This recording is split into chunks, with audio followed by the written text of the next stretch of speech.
Well, hey there, guys. Thank you for joining us. You are tuned right into the Hidden Entrepreneur Show. I am your host, Josh Carey.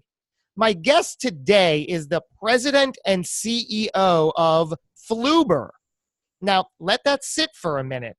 I'm sure when I say that company name, you can most likely give a best guess as to what you think that business is all about. Certainly no accident. That's right.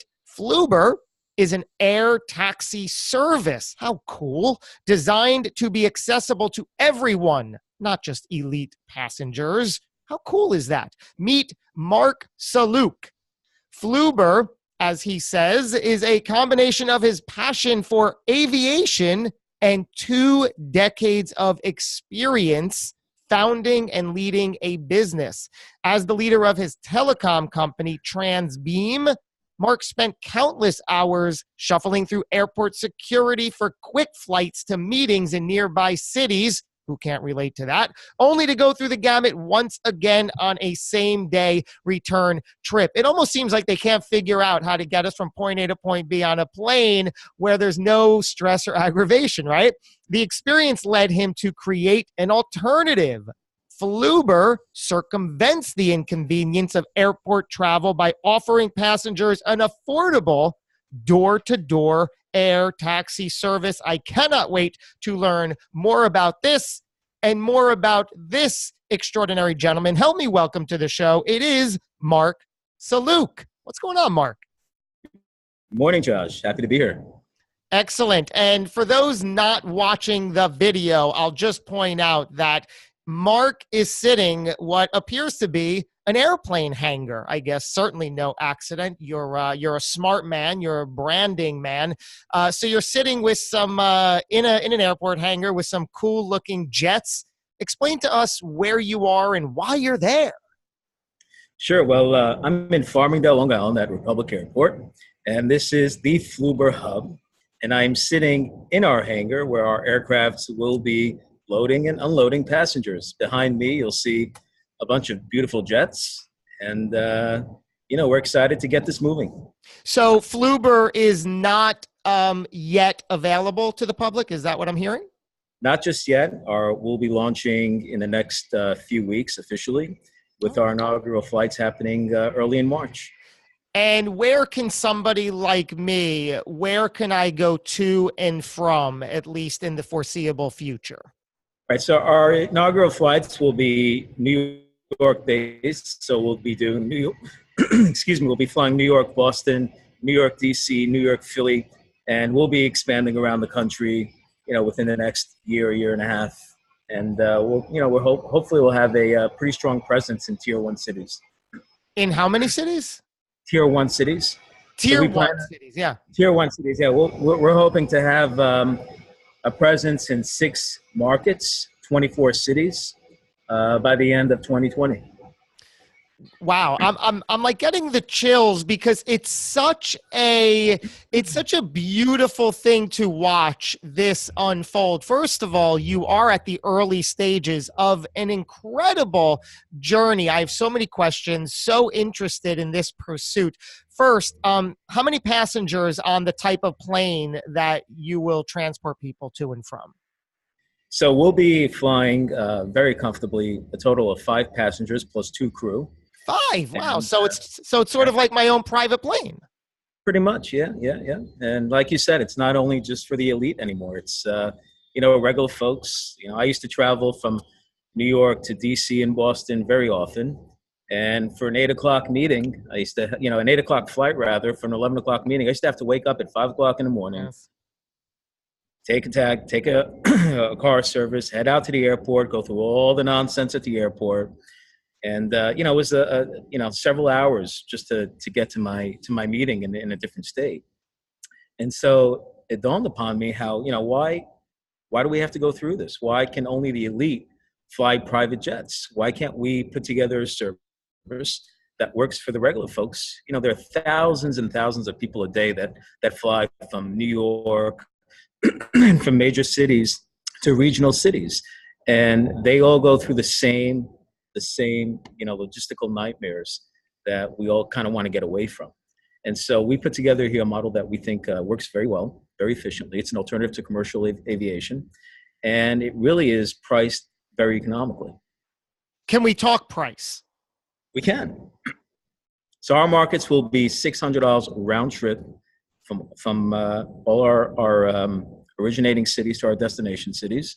And they will $600 round trip. There will be no annual membership fees, and that will include a car that actually picks you up from your origination to the field, and again, from your meeting back to the field. See, that part I absolutely love. So if I want to go from New York to Boston, I go to this Farmingdale, New York hub. And if I heard you correctly, the $600 price tag, which is round trip, will also include a car service to come to my home, bring me back and forth to that airport. Absolutely. And actually what's unique about it is our whole model is app driven. So you'll be able to download an app, and from the convenience of your phone, find the flight you need to be on, find the city you need to get to, book that travel. In that same system, you'll have a car scheduled to pick you up at that time, get you to the field 10 minutes, 15 minutes before your flight. You'll board, get on your way, get to your city, do your meeting, and get back on the same day or a day thereafter. That is just amazing. So the FAA is the big company you had to deal with, right? Well, I used to have to deal with the FCC, so I have to learn some new acronyms here. But yes, FAA is the new bureaucratic body. Actually, I think very highly of them. They're they're there to keep us safe, to keep everyone safe. Yeah. And, we appreciate all that they do and the work that they put in and the efforts that they put in. And at the end of the day, like I said, it's their rules and regulations. They're there to make sure that we're all, we're all in a good place. And I can't imagine what those papers you had to submit and what those meetings were like, and certainly what those payments you had to make. I'm sure that they wanted some sort of compensation for giving you the right. But what was that whole process like, getting FAA approval to do something like this? Right. Well, it's not really a matter of compensation. It's a matter of having the right skill set and having the right protocols and having the right people to be able to maintain the requirements that are mandatory under this particular type of license. We're a 135 operator or charter operator, what they call a 135 charter operator, and they're very they're very stringent in terms of those regulations, and so they look at everything from the type of aircrafts you have, how the aircrafts conform, the equipment, the procedures, the safety procedures, the mechanical procedures, the maintenance procedures, and these are all things that we're glad to comply with. I see. So they ultimately, granted you the right, gave you the permissions, gave you their blessing, all of that stuff. Absolutely. Yep. So we have, we partnered up with an operator that's historically been in business. And when I exited my company, there were a few different things that I needed to do to actually achieve being a 135 operator.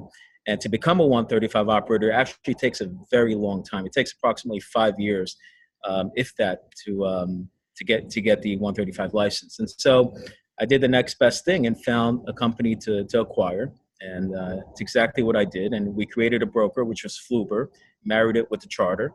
And with that came all the skill set and all the logistics and the aircraft to get us going. And so when you have all the right ingredients and you wrap it all together, it kind of starts looking and feeling like a business. And that's where we are right now.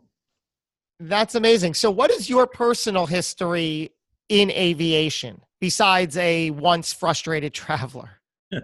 Well, I have a huge passion for aviation. I've loved aircrafts and flying my entire life.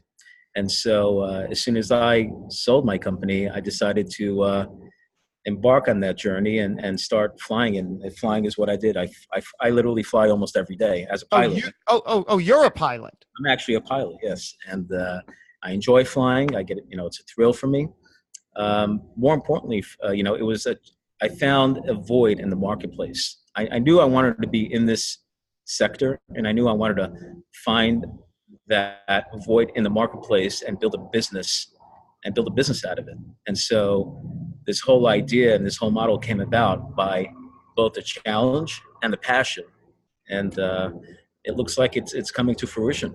Are those two of the successful ingredients needed? You have found a passion and a challenge and a solution?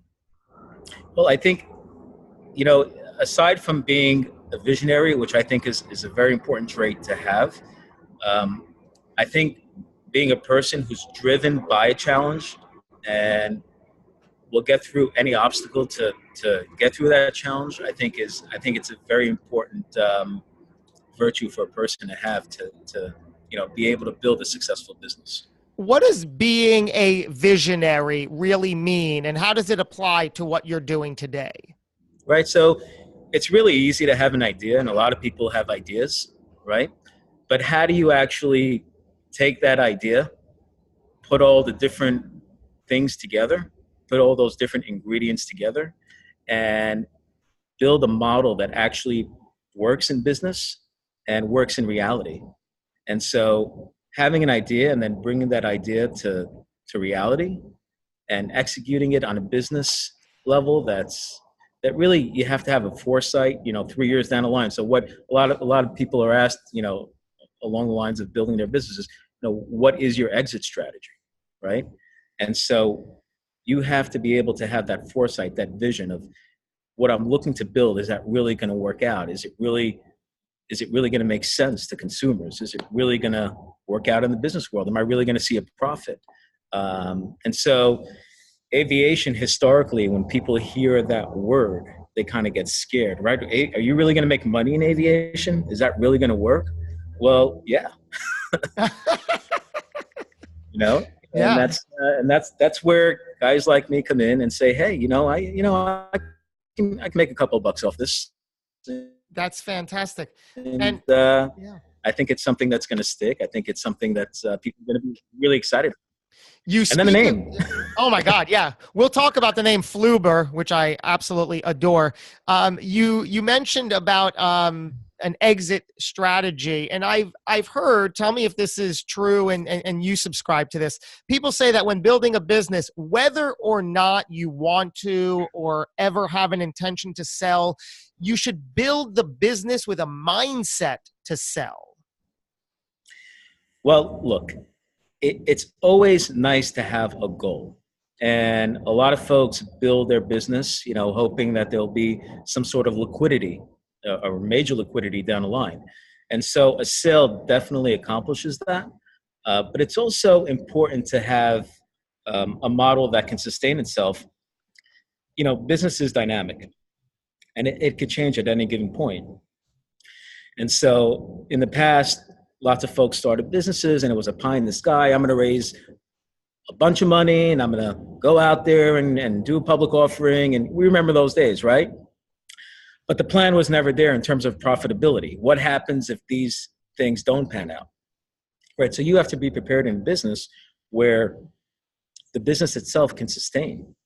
Your profit margins have to be there. Your model has to work.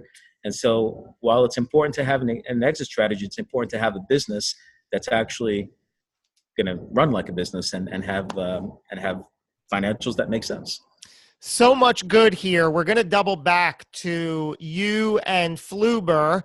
I want to go back to you. What I mean is, I want to see how you became this extraordinary business-minded person.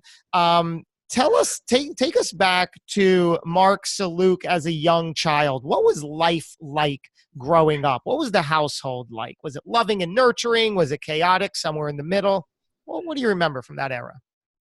Well, my childhood, I have to say, I have a very caring family. I have, I grew up with my mother and my sister. Unfortunately, my My father passed away at a very young age, tragically. And well, I was at a very young age, and my father himself passed away when I was 11. And it was hard because I became the husband, I became the father, I became the brother, and all those responsibilities were really on my shoulder. And I had to bear the responsibility of making those monthly payments, taking care of my family, making sure that my sister was heading down the right path, and I myself was in a position to be able to do all these things. So I matured at a very young age, and luckily I met my wife at a very young age, at the tender age of 14. Really? Wow. We started our life young. We ended up getting married at 20, and she's really my pillar. She's the foundation of my success. And we just celebrated our 20-year wedding anniversary this past July. Wow. Congratulations. Are you the oldest sibling? Actually, no. My sister is a year and 4 months older than me. Okay. But you're the oldest son? I'm the only son. Oh, you're the only son. So what, you have other siblings? Just one sister. Oh, it's just two of you. But the responsibility fell on you when your father passed, you felt.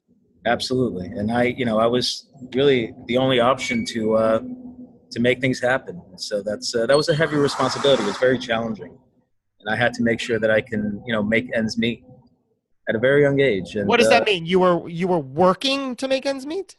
Well, I was working. I was in school. I was making sure that, when my mother couldn't, get certain things out, I was able to be there and help her with it, paying bills and things like that. So yes, I was working at a pretty young age. What were you like prior to double digits, when you were a younger child? Well, I was really, my recollection is for the most part taking care of my father was ill. So outside of that, I don't have much recollection other than, sort of, just taking care of my father. And do you remember? It wasn't a great experience, but I hear you. Do you remember having an eye on business or entrepreneurial pursuit at an early age, or were you sort of forced down that path? Well, I remember always being driven by a challenge. I remember always being, I met my wife, like I said, at a young age, and being married is not easy. We all know that. We all know that comes with a lot of demands. And so I was, I had to find a way to really, getting married was a challenge in and of itself. So how do you get married? How do you have children? How do you support a life, a family? And so that a lot of those characteristics really drove me to want to be successful and want to build something not only for myself, but also for my family and my children. And you, through high school and beyond, what kind of a student were you? What did you have your eye on at that point? I was an okay student, but I always, I had my eye on, how to make things, how to build something that can actually blow up. I've always wanted to build a big business. At a later age, actually, more along, 15, 16, 17, I was always driven to, case in point, at the 18, 19 years old, reselling long distance services. How does dial tone happen? That was, it got my attention. And so being curious as to how that works, I ended up building my own carrier and my own telecommunications company. Now we're talking about Transbeam, which I've read about. How old were you when you founded that company? I was about 20 years old. That's just mind-blowing to be able to do that. And what does that mean? You created your own carrier. What does that really mean? So in 1996, when Congress deregulated or took apart the Bell Atlantic back then, they created competition. And so they were the incumbent local exchange carrier. Then we had the competitive local exchange carriers were born as a result of the 96 Telecom Act. And that's how we came about. And so we were able to come in as competition and leverage the assets that they had on the ground, copper, fiber, and whatnot, and build a company through those assets. Wow. Now, were you just naturally drawn and learned on the job, so to speak, or did you have training prior that allowed you to find that interest? Yep. So I remember sitting, my training was in a bookstore similar to Barnes and Noble. Love it. Sitting on in an aisle because I really couldn't afford to buy a book, and I had to really budget very, very tightly. And so I remember spending days in that bookstore reading Why Not to Start, what we called back then another acronym, an internet service provider. And I read that book, Why Not to Start an ISP. And so I started an ISP. Wow. Called Transbeam. It was right. It was ultimately, we started with a different name. The name of the service was CosmoWeb, but ultimately it became Transbeam. And you were providing dial-up to lovely homes around the area. Actually, businesses. So we were one of the first to, right. We partnered up with a company back then called US Robotics, and they had the new X2 56K high-speed dial-up service.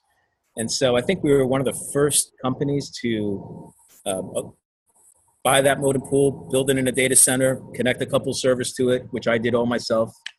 And being one of the first, they agreed to take our banner, put it up on their website, and we just got an influx of business users wanting high-speed service. And we were signing up people at $49.95 a month. Ooh, good price. Oh, yeah. It was great. And it was an annuity type revenue. So it was, that you signed up that customer and, right, it entailed support, but, I was very good at accounts receivables, accounts payable, support. So I was doing it all myself, and it was, I enjoyed it. It was hard, but I enjoyed it. What qualities or traits did you have then to bring to the table as a business-minded person to make that such a success? Well, you have to, along the way, I was involved in different ideas. By way of example, I developed this software called Software Video Advanced Cataloging. And what it was this idea where I went over to these, call it jewelry companies, and offer them a service where I would take their printed material, their magazines, or wherever they have their products in, and I offer them to digitize their products, put it on a CD, and that would save them the printing costs and all that, and give their customers sort of a new light into e-commerce and that whole world. And so they were. It went well, but more people were interested on how to connect online rather than the software itself. And so that's how the whole dial-up segment came into play. And so I sold a few programs, I sold a few software products, and when I started offering the dial-up service, that just ballooned into something that I really didn't realize until 2 years into the company. How big did what was then called Transbeam, how big did that company ultimately get? We were in the double-digit millions, the mid-double-digit millions, and up until a year ago, we were doing very well. We had a great name in the industry. We were all about service, all about customer service, and the experiences that I got in that company from an operational perspective really helped out in terms of guiding me in certain things I did and how to ultimately run a business. Was there something in that business that you can pinpoint one time or another just didn't go quite right and you found yourself in a little bit of a quandary? Right. So being able to, in a complex business, being able to service customers, especially when you have a lot of different systems and a lot of different vendors. I recall when we had to really swivel chair through different systems, and it was a real challenge for us because when a customer called in and needed to, had an issue or needed some information, it was a real big challenge in terms of how to create a system that can easily, provision services and get the information the customer is really looking for in a timely manner. And so we call that the operational support system. And that took us a couple of years to figure out. And it was extremely challenging. And in this business today, I guess one of the good things in terms of my experience is I'm able to build this business sort of with that outlook in mind. knowing that, all right, I've seen this movie before. How do we prevent this from happening in this new venture? And so you look at all the, the different challenges that you've had in the past, and I was able to implement a system before we actually launch in order to prevent some of the challenges that I've had in the past. With this, the Transbeam company, I imagine it was extremely important for you to surround yourself with the right people, the right providers, the right advisors. Oh, absolutely. And in fact, that's a very important factor in terms of being successful. Some of the folks that I've surrounded myself with in the past are actually a part of this team that I have today. And so, when you do something right and people respect you and people value what you've done, you actually have a following. And I'm lucky to have that following today in this venture. Huh. So what was that transition like? Were you just like lying in bed one day and Flewber came to mind? Were you looking for an idea? How did it happen? So I was actually looking, I knew I wanted to do something in the aviation business, and, I was dabbling in a few different ideas, perhaps purchasing equipment and, selling equipment. But I said to myself, there's got to be here a void in the marketplace that I've experienced. And there's got to be a business here that I can put together that's going to create some good buzz in the marketplace. And, I kind of related to my own experiences. And that's how it basically came about. And what about the name? Did that just come to you one day? Well, you hear a lot of the, some of the competitors out there, they try to associate themselves with the Uber of the sky, yes, right? And so to the extent that you can create the Uber of the sky, not terrestrially, but aerially, right? How can you actually make that happen? And a lot of folks that are trying to start up these companies in the air are trying to accomplish that goal. But it really doesn't make any sense because they're catering to the elite. Uber's success in the marketplace is taking that whole model that used to really be associated with the exclusive black card type service where we pick up those executives and applied it to the whole consumer market. And that's, there's a huge appreciation for that and people value that. And that's why they do so well in the marketplace. And we want to take that same sort of approach that these elite companies are offering, these private jet companies are offering to the marketplace, and bring it down to the consumer market. There's no reason why people can't have that convenience. People can't have less of a headache and experience that same success that Uber has brought to the consumer market in the private air taxi market. And you actually have Uber connected to your Flewber business model, right? Right. So our app is actually connected into the Uber app, or will be connected into the Uber app when we launch. And the customer uses their Uber account, and our objective is to get that customer to the field within 15 minutes of the flight time and get them on board. So if I want to go from New York to Boston, I use the app. I then use my current Uber app to arrange the car, but it's already paid for or will be paid for through you. Well, no, actually, the customer has their own account.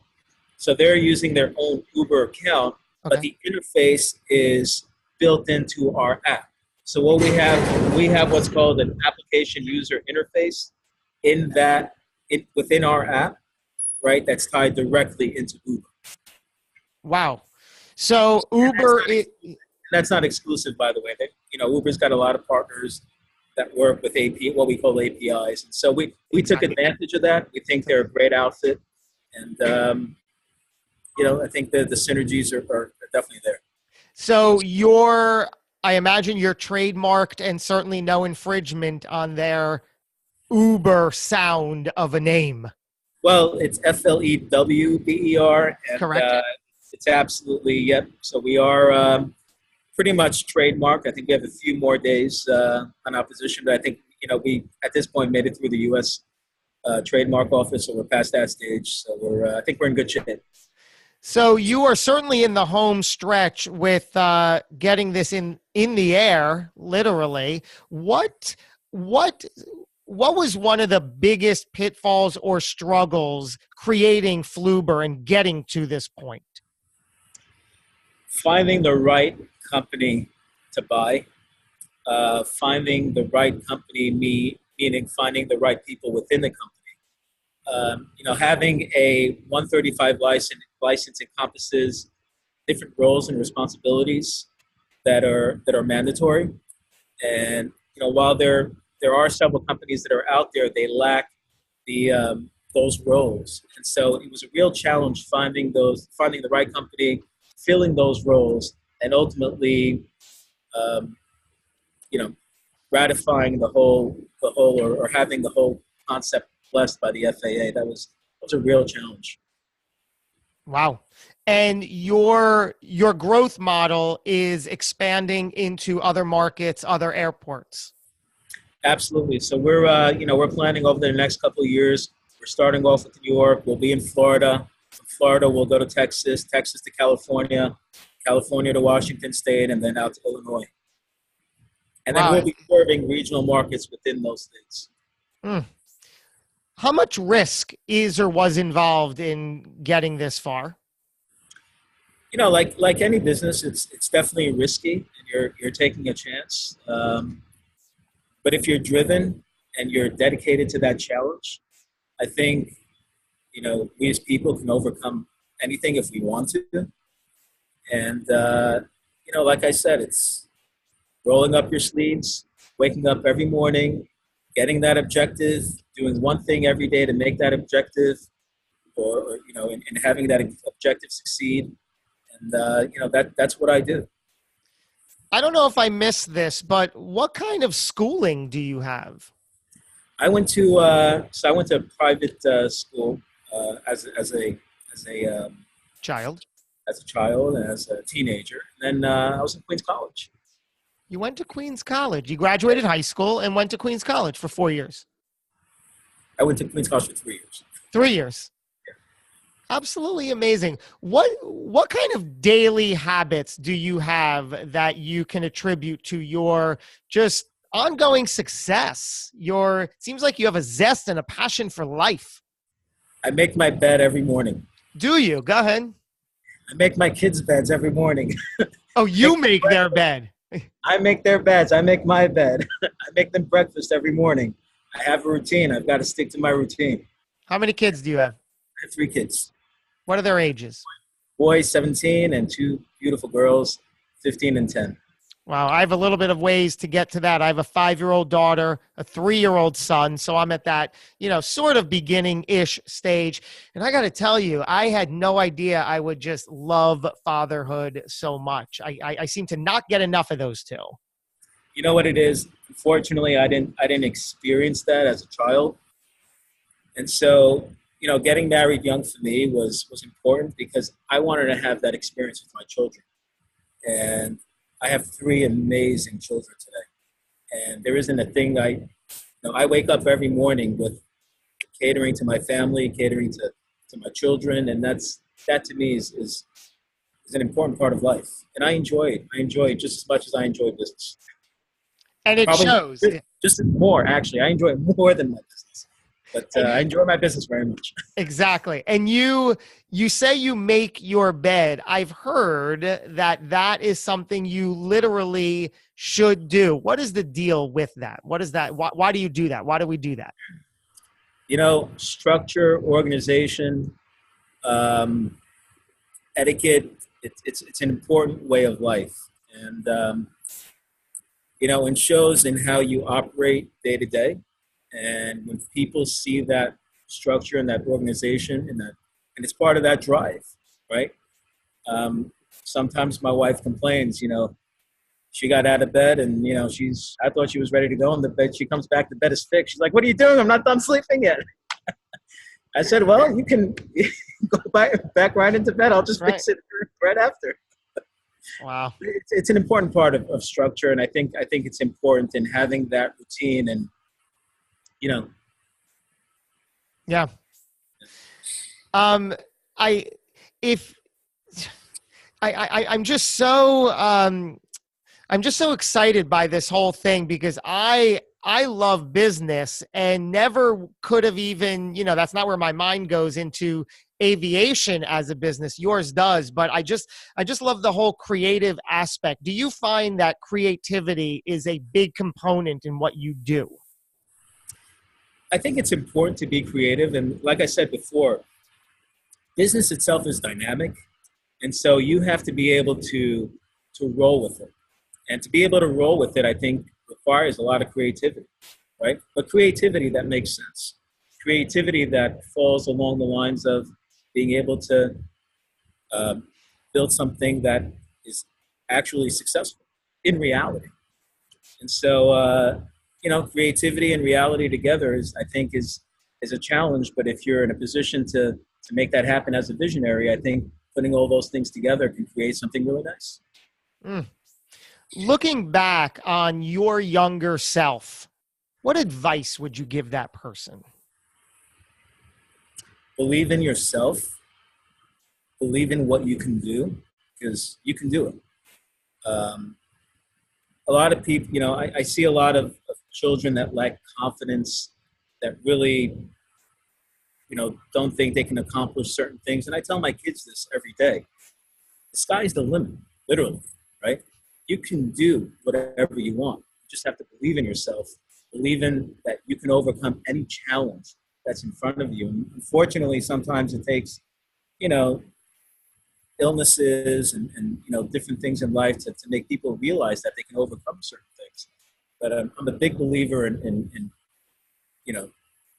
having the confidence, reaching down deep within yourself, and knowing that you can accomplish anything. It's so true, especially what you said about telling your kids that, and you made a comment similar to this. When I was growing up, I didn't feel I had the role models to sort of show me the way. So now I overcompensate perhaps by being there for my children and making sure that I'm loving, I'm caring, I'm nurturing, and I'm giving them the proper direction that they need. And sometimes they don't realize that, which creates a different challenge. And, given the whole social media world and I guess that kind of works a little bit against us. But ultimately, I think they'll realize that, we mean well and we Yes. really care. Well, I'm not there, thankfully, yet with the social media, but I know that it's a whole crazy world when your children get there. And yeah. what mantra do you live by today? What mantra do I live by today?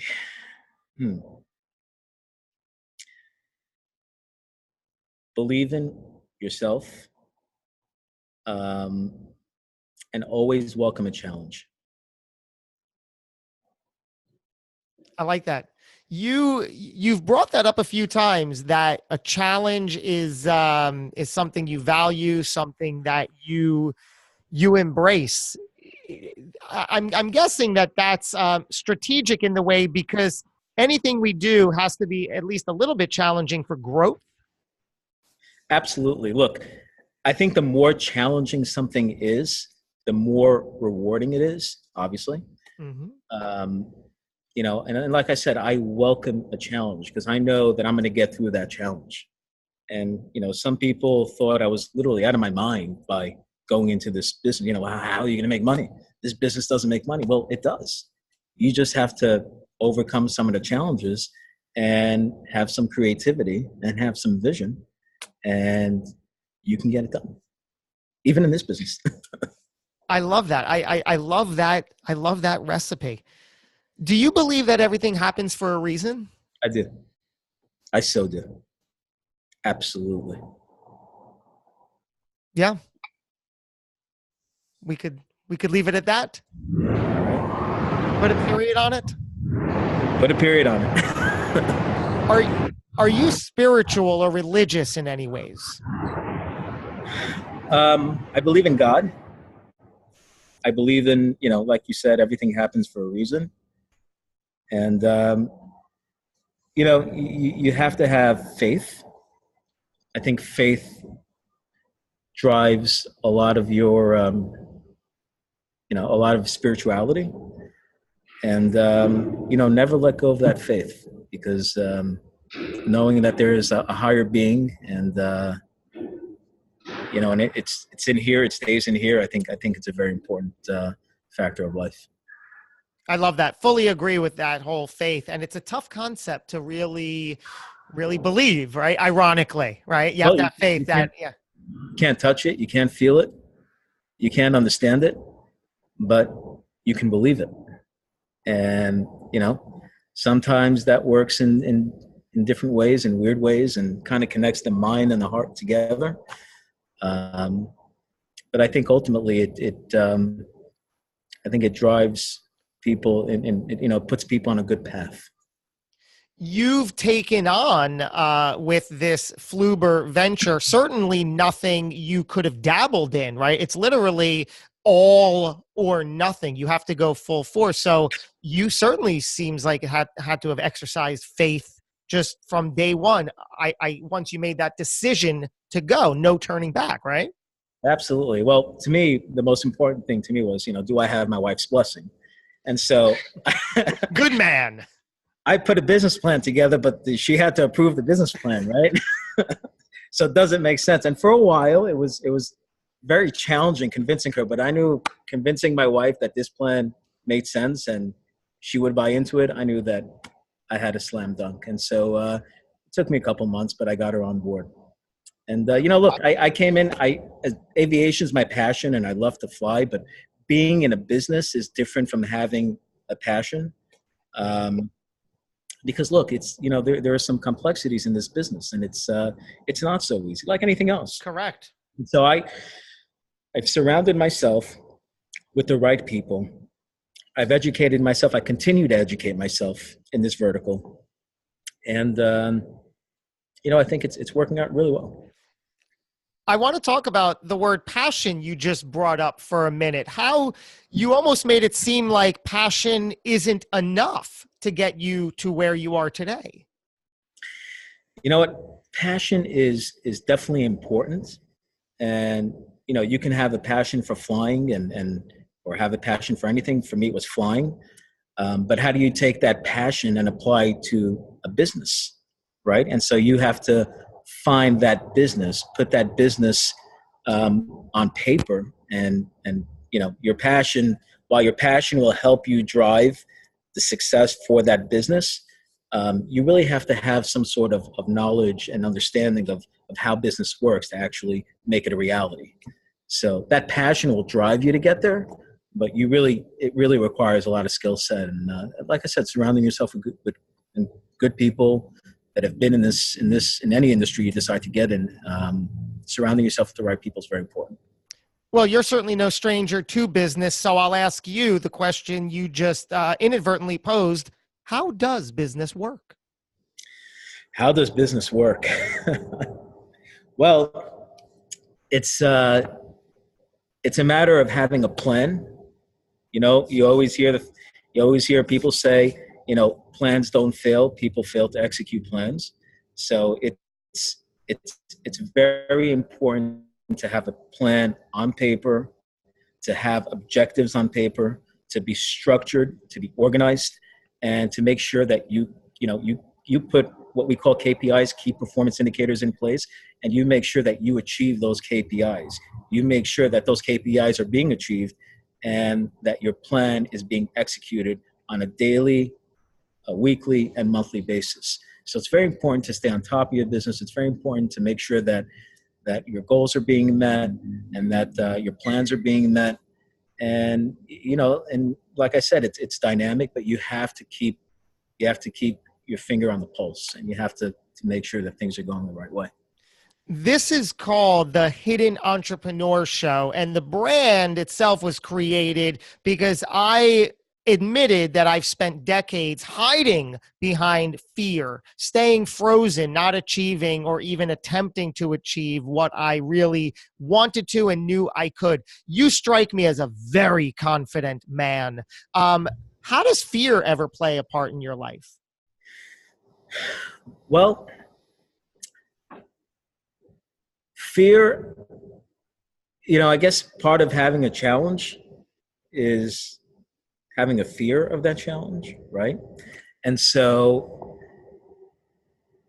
you really have to, it all comes back to the confidence and to and believing in yourself. And while you may have a lot of fears out there, how are you going to make your numbers? How I'm afraid I'm not going to make. You hear a lot of sales, but I'm afraid I'm not going to make my numbers. I'm afraid I'm not going to make my whatever position you have within your company. You have to be positive. You have to take that fear and turn it into a positive thing.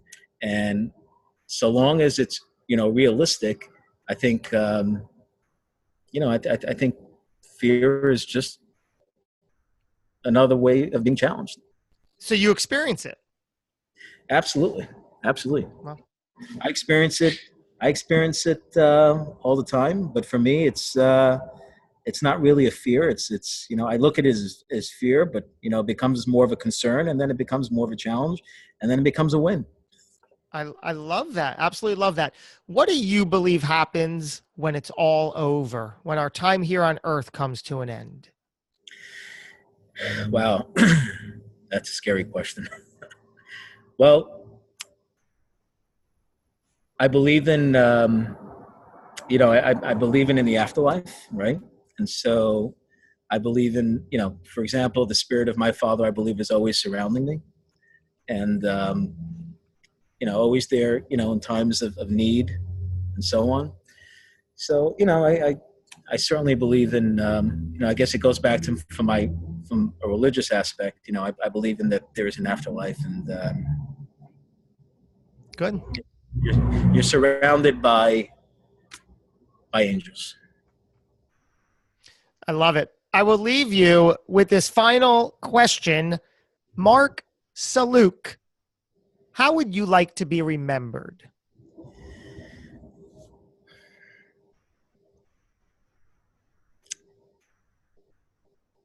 As the rock of my family.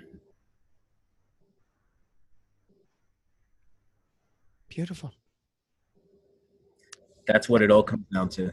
You can have all the success in the world, and you can achieve the most you've ever done. But I think it all comes down to family. There's a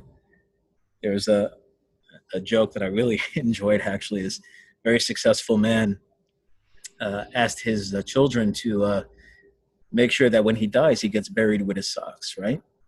And so, in the Jewish religion, you actually can't get buried with anything. And so he left this letter with his attorney and gave it to his children, and told his attorney to give it to the children when he passed away. And so they opened up. He passed away, unfortunately, and the attorney gave the kids the letter, and they looked at the letter and says, he wants to be buried with his socks. Went to the rabbi. The rabbi said, he cannot be buried with his socks. No way, no how. Turns out he couldn't be buried. So the attorney came a year later. He had a different letter from the dad, and he goes, well, what happened? Well, we couldn't bury him with socks. Well, here's a letter from your dad. He wanted to give it, he wanted me to give it to you a year thereafter. They opened the letter. He says, see, I had everything in the world. I had all the money in the world, and I can't even be buried with my socks. So, look, it's amazing. I want to be the rock of my family. You can have all the money in the world, all the success in the world, but,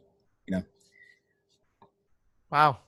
Yeah. So much there, so much here. Marc Sellouk, wow. Thank you kindly for joining us. You are, like I said, the impression I had from the beginning of this interview. Certainly, we got to spend a little bit of time in person at that holiday party not too long ago. What a guy, what a man, apparently what a father and husband you are. That is your everything, I know. Tell us when can we get Flewber on our phone and start flying? Well, like I said, hopefully this month we'll be launching our app. towards the end of the month, and our inaugural flights will be in early March. We hope to have Wow. you. Yes. I'm a fan. I will certainly sign up and take flight, even if I have no business in Boston. I'll go. I'll go to a restaurant. I'll have lunch, and I mean that. And I'll fly back. Would look forward to that. Forward to watching everything you continue to do. Thanks again for joining us, my man. Pleasure. Thank you so much for having us. And you can sign up on Flewber.com, and we'll be sending you updates. I absolutely will. And I want to thank everybody tuning in to this episode. If you enjoyed it, if you got something out of it, just do one thing. Take one piece of action and put it out into the world. Take one step forward and make good happen. We're going to try to make good happen again on the next show, which is not too far behind. Until we do, thanks for tuning in. Go get 'em.